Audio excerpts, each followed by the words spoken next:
Hello friends, स्वागत है आपका एक बार फिर से आपके अपने लीगल चैनल सोच पर प्रहार में। दोस्तों, फाइनली बहुत समय के बाद पति के लिए कुछ अच्छा आया है। ऑनरेबल सुप्रीम कोर्ट की तरफ से एक दिन पहले यानी कल ही 31 जुलाई को एक जजमेंट पारित किया गया है, जिसमें पति को शुरुआती दौर में ही राहत मिलेगी। थंबनेल पर आपने देख लिया होगा, पत्नी का जो इंट्रीम मेंटेनेंस होता है वो शुरुआती दौर में ही खारिज करवाया जा सकता है। उसके लिए अब ऐसा नहीं है कि आपको इंट्रीम तो देना ही देना पड़ेगा, या फिर अगर आप कोई एप्लीकेशन लगाओ तो कोर्ट कह देता है ये तो मेरिट की बात है, बाद में देखेंगे। नहीं है। लेकिन इसके साथ साथ इस मामले के फैक्ट्स पहले आपको जानने बहुत जरूरी है। मामला क्या था, कैसे ऑनरेबल सुप्रीम कोर्ट तक मेंटेनेंस का एक मामला पहुंच गया और शुरुआती स्तर पर ये कैसे जजमेंट आ गया। बिल्कुल डायरेक्ट जजमेंट है और मेरे बहुत सारे ऐसे क्लाइंट है करंटली जो इसी परिस्थिति से गुजर रहे हैं। अब उनके लिए सीधा रिलीफ हो गया है, मैं आपको बताऊंगा। तो वीडियो में आगे बढ़ने से पहले आपसे ये कहना चाहूंगा कि अगर आपने चैनल को अभी तक सब्सक्राइब नहीं किया है तो सब्सक्राइब कर दें।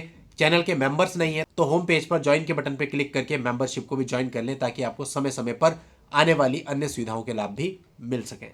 अब देखिए, अब मैं आपको बिल्कुल सिंपल स्टेप बाय स्टेप बताता हूं किस मामले में हुआ क्या था। सबसे पहले पति और पत्नी का जो विवाह था वो 2014 में हुआ।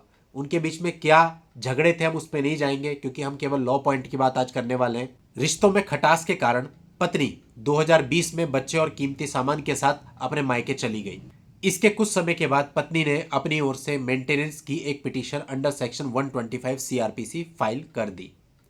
इसके बाद पति ने अपनी तरफ से 125(4) की एक पिटीशन लगाई 125(4) सीआरपीसी, जो कि कहता है कि यदि पत्नी स्वयं की मर्जी से घर छोड़कर गई है तो उसको मेंटेनेंस नहीं मिलेगा, और यदि पत्नी एडल्ट्री में है तो उसको मेंटेनेंस नहीं मिलेगा। तो यहाँ पर 125(4) की एप्लीकेशन अर्जी देते हुए पत्नी पर व्यभिचार यानी कि एडल्ट्री का आरोप लगाते हुए पति ने उसके साथ में साक्ष्य के रूप में पत्नी की बेवफाई के कुछ फोटोग्राफ एवं अन्य सबूत भी पेश कर दिए। ट्रायल कोर्ट ने यह कहा कि जो दस्तावेज आपने दिए हैं इनकी प्रामाणिकता और असलियत का पता जब मेन ट्रायल चलेगा उसमें सबूत पेश होंगे उसके बाद ही किया जा सकता है।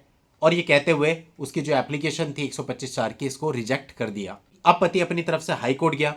हाई कोर्ट ने भी ट्रायल कोर्ट के विचार को ही सही माना और कहा कि इंटरिम मेंटेनेंस की पिटीशन पर फैसला करने से पहले ऐसे मुद्दे पर फैसला करने का कोई प्रावधान नहीं है। हालांकि इलाहाबाद हाईकोर्ट का एक जजमेंट आया था जिसमें उन्होंने कहा था कि यदि 125(4) की एप्लीकेशन लगाई जाती है तो इंटरिम मेंटेनेंस डिसाइड होने से पहले उस 125(4) का निस्तारण होना आवश्यक है। चलिए, खैर इस मामले में जब हाई कोर्ट से भी पति को रिलीफ नहीं मिला तो इस आदेश के खिलाफ जो पति था वो ऑनरेबल सुप्रीम कोर्ट में पहुंचा। अब यहाँ ये बहुत इंपॉर्टेंट है कि ऑनरेबल सुप्रीम कोर्ट ने इस मामले को किस तरह से देखा। अब सुप्रीम कोर्ट ने यहाँ पर कहा कि निचली अदालत ने यानी ट्रायल कोर्ट ने शुरुआती दौर में ही 125(4) की अर्जी को खारिज करके गलती की है। जब पति के द्वारा पेश किए गए सबूतों से पत्नी की एडल्ट्री की बात साफ तौर पर साबित हो गई है तो ऐसे में उसकी अर्जी को ट्रायल कोर्ट के द्वारा शुरुआती दौर में ही खारिज कर देना गलत था, बजाय इसके कि वो अंतरिम चरण में उस पर कोई फैसला लेती।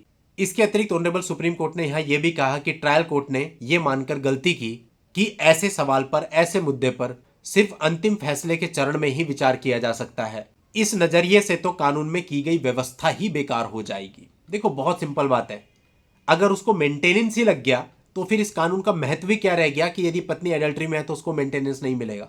फिर तो 2, 4, 5 साल जितने साल केस चला उतना तो उसने मेंटेनेंस ले ही लिया।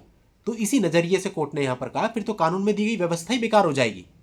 अब अधिकतर आपने भी देखा होगा कि यही होता है कि अगर इस प्रकार की कोई आप एप्लीकेशन देते हो तो आपको बोला जाता है तो मेरिट का विषय है, जब केस चलेगा एविडेंस आएंगे तब देखा जाएगा, फॉर द टाइम बिंग तो आप इंट्रीम मेंटेनेंस दो।